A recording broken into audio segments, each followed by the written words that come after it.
Hello everybody, welcome to Jo talk football. എനിക്കറിയാം ഇന്നത്തെ ഈ ഗെയിം അപ്രോച്ച് ചെയ്യുമ്പോൾ മിക്ക ആർസണൽ ഫാൻസിനും PTSD ഉണ്ടാവാൻ ചാൻസ് ഉണ്ടെന്ന്. കാരണം കഴിഞ്ഞ സീസൺ ആയാലും ശരി, കഴിഞ്ഞ സീസൺ ആയാലും ശരി, എപ്പോഴൊക്കെ നമ്മുടെ റൈവൽസ് പോയിന്റ് ഡ്രോപ്പ് ചെയ്യുമ്പം നമ്മൾ ആ അവസരം യൂട്ടിലൈസ് ചെയ്തിട്ടില്ലായിരുന്നു. അവർ ഡ്രോപ്പ് ചെയ്യുമ്പോൾ അവരുടെ കൂടെ തന്നെ നമ്മളും പോയിന്റ്സ് ഡ്രോപ്പ് ചെയ്യുമായിരുന്നു. ഇന്നലത്തെ കളി ലിവർപൂൾ ബ്രെൻഫോർഡുമായിട്ട് തോറ്റതിന് ശേഷം ഇന്നത്തെ കളി ഈ ഗെയിം അപ്രോച്ച് ചെയ്യുമ്പോൾ എനിക്ക് ഈ സെയിം പേടി ഉണ്ടായിരുന്നു. ഈ നല്ലൊരു ചാൻസ് നമ്മൾ വേസ്റ്റ് ചെയ്യുമോ എന്ന്. ഗൈസ്, നമ്മൾ വേസ്റ്റ് ചെയ്തില്ല. I'm really happy about ഇന്നത്തെ game. 6 points clear from Man City ഇന്നത്തെ കളി തോറ്റു ആസ്റ്റൺ വില്ലയായിട്ട്. ആൻഡ് 7 points ക്ലിയർ വിത്ത് നമ്മുടെ ലിവർപൂൾ. കാര്യം ശരിയാണ്, തൊട്ടു മുകളിൽ ഇപ്പോൾ ബോൺമത്ത് വന്നിട്ടുണ്ട്, സണ്ടർലാൻഡ് ഉണ്ട്, മാൻ യുണൈറ്റഡ് പിക്കപ്പ് ആയിട്ടുണ്ട് ഫോം. മാൻ സിറ്റി പക്ഷേ വി ഓൾ നോ മാൻ സിറ്റിയും ലിവർപൂളും ആണ് കുറച്ചുകൂടെ തഴമ്പുള്ള ടീം എന്ന് നമുക്ക് വേണമെങ്കിൽ പറയാം, റാദർ ദാൻ ദീസ് ടീം എന്ന് പറയാം. കളിച്ച് they know how to win Premier League. They have been there done that. ആ വക ടീംസാണ്. സോ ഡെഫിനറ്റ്ലി ഈ സീസൺ തീരുമ്പോഴത്തേക്ക് they will be still there. ആ ടോപ്പിൽ അപ്പോഴും കാണും. സോ ഇത്രയൊരു പോയിന്റ് ഗ്യാപ്പ് നമുക്ക് ഉണ്ടാക്കാൻ സാധിച്ച 6 points, അതും 9 ഗെയിം കഴിയുമ്പം നമ്മൾ 6 points ഗ്യാപ്പ് ഉണ്ടാക്കുക എന്ന് പറഞ്ഞാൽ ചെറിയ കാര്യമല്ല. And we did that with fashion എന്ന് തന്നെ പറയേണ്ടി വരും. 9 ഗെയിം കഴിയുമ്പോൾ 7 games win, 1 game draw, 1 game loss. Biggest goal difference നമുക്ക്. only 3 goals considered. കഴിഞ്ഞ 3 കളിയിൽ 0 shot on target. So we are doing it in style എന്ന് തന്നെ പറയണം. കാര്യം ശരിയാണ്, 9 കളിയെ കഴിഞ്ഞിട്ടുണ്ട്. I am not getting ahead of myself. But നമ്മൾ എവിടെ വന്ന് നിൽക്കുന്നു എന്നുള്ള ആ ഒരു point I'm just acknowledging as an Arsenal fan. I'm really proud about my team. ഇന്നത്തെ പെർഫോമൻസിനെ പറ്റി പറയുകയാണെങ്കിൽ I'm not really happy. I will be very honest, I'm not really happy.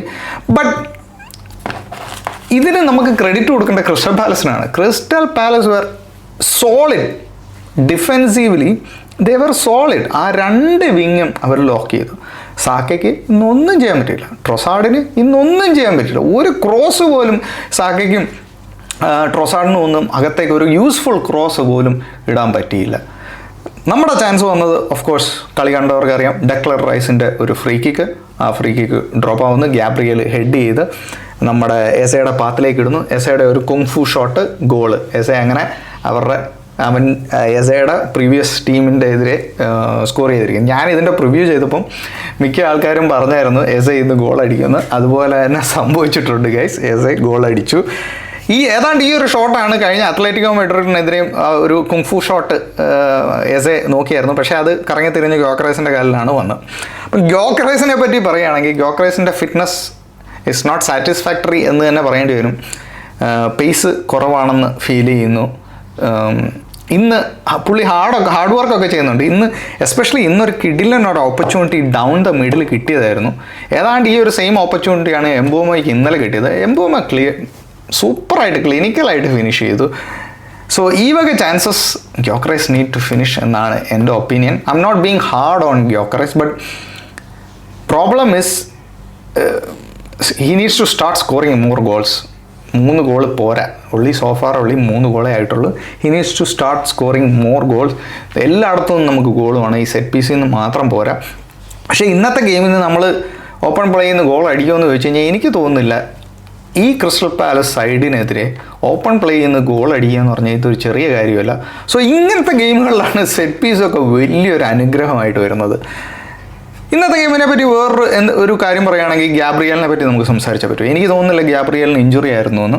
അതൊരു tactical decision ആയിരുന്നു. ഗ്യാബ്രിയലിനെ മാറ്റിയിട്ട് മസ്കാരനെ കൊണ്ടുവരുന്നതാണ് എനിക്ക് feel ചെയ്യുന്നത്. ഇതെന്തായാലും ഒരു ചർച്ചയ്ക്ക് വഴിവെക്കും.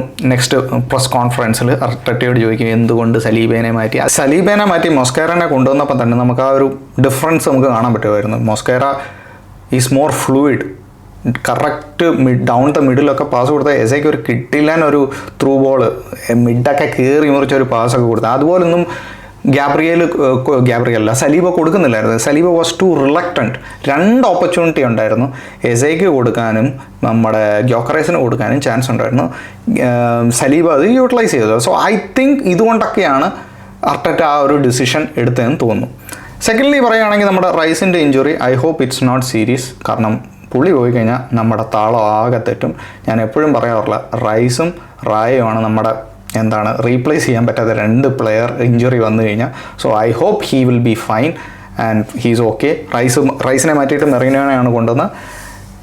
ലാസ്റ്റ് 10 മിനിറ്റ് ആയപ്പം അത്യാവശ്യം ടെൻഷനൊക്കെ ഉണ്ടായിരുന്നു. But we handled it really well എന്ന് തന്നെ പറയണം. Again 0 shot on target. But ഇന്ന് എനിക്ക് ആ ഒരു സ്റ്റാർട്ടിൽ ഞാൻ അത്ര ഹാപ്പി ഒന്നുമല്ല.